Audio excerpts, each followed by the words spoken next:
Paramashivoham Om Nithyananda Paramashivoham Om Nithyananda Paramashivoham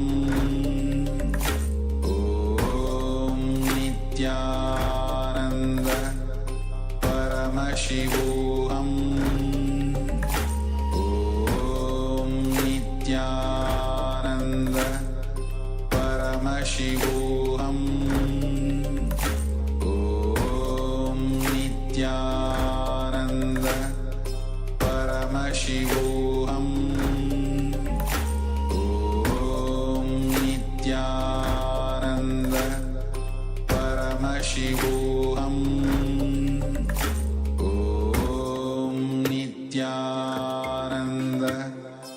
Paramashivoham Om Nithyananda Paramashivoham Om Nithyananda Paramashivoham Om Nithyananda Paramashivoham Om Nithyananda Paramashivoham Om Nithyananda Paramashivoham Om Nithyananda Paramashivoham Om Nithyananda Paramashivoham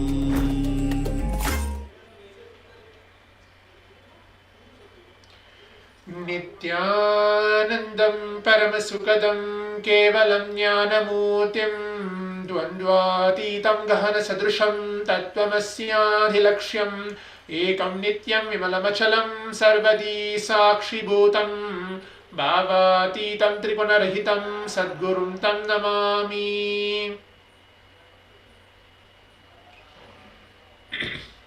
Nithyananda, I welcome each one of you, all the Paramashivoham participants.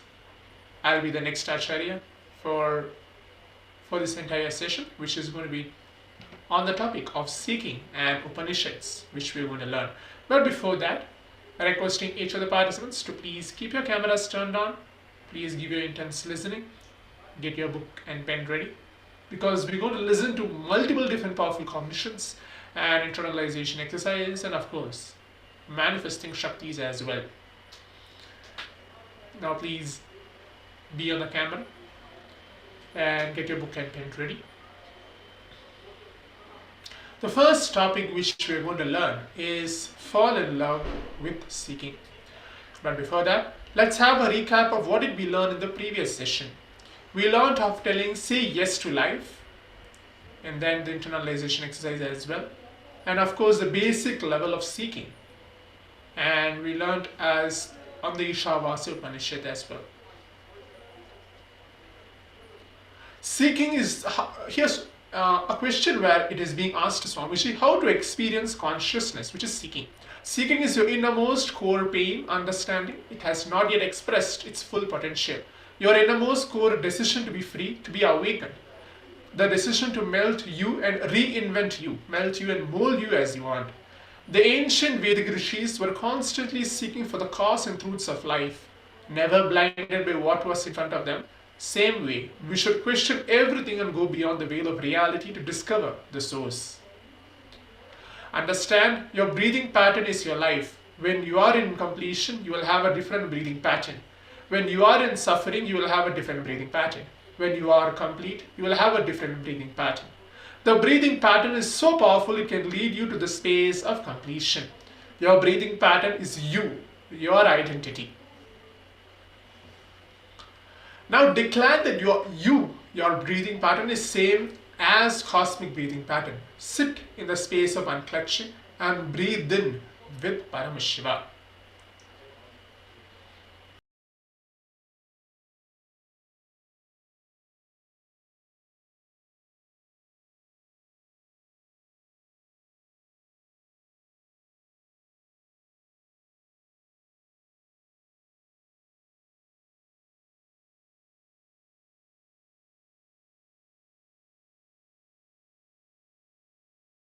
Let's all sit intensely. Remember Swamiji for next few moments, declaring that our breathing pattern is same as the cosmic breathing pattern, which is Paramashiva directly. Start chanting the Mahavakya, which is Om Nithyananda Paramashivoham. Om Nithyananda Paramashivoham. Om Nithyananda Paramashivoham.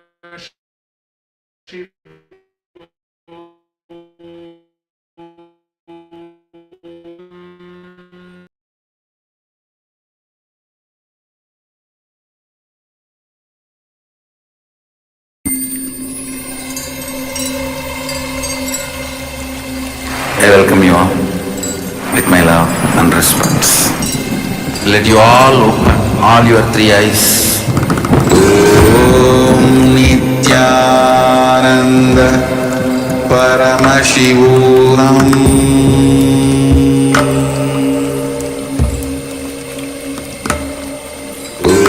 Om Nithyananda Paramashivoham.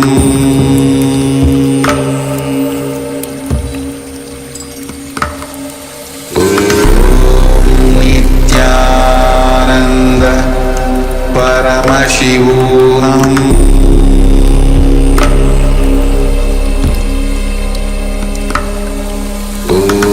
Om Nithyananda Paramashivoham. Om Nithyananda Paramashivoham.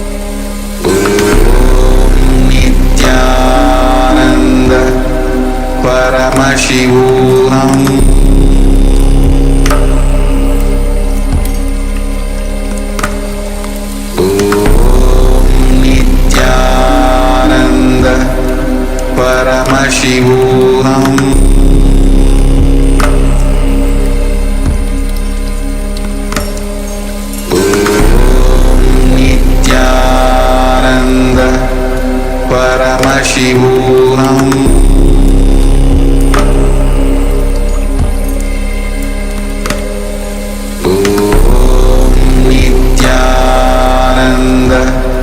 Paramashivoham. Om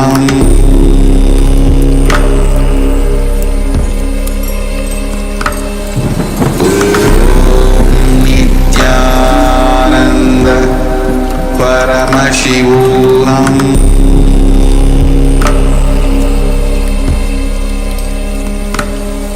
Om Nithyananda Paramashivoham.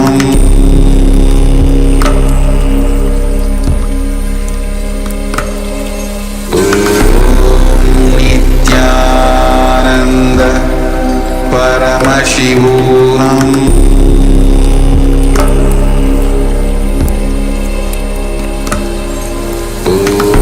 Om Nithyananda Paramashivoham.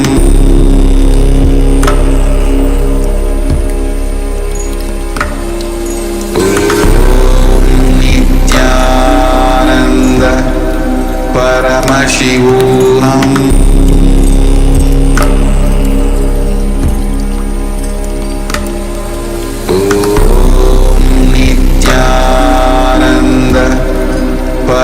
Paramashivoham.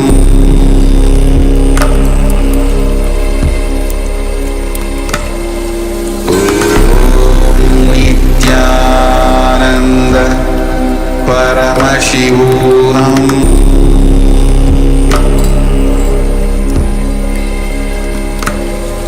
Om Nithyananda Paramashivoham.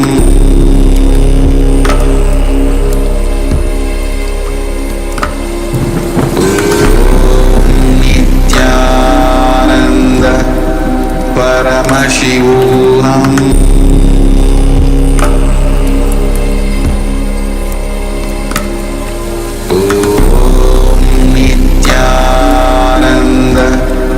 Paramashivoham.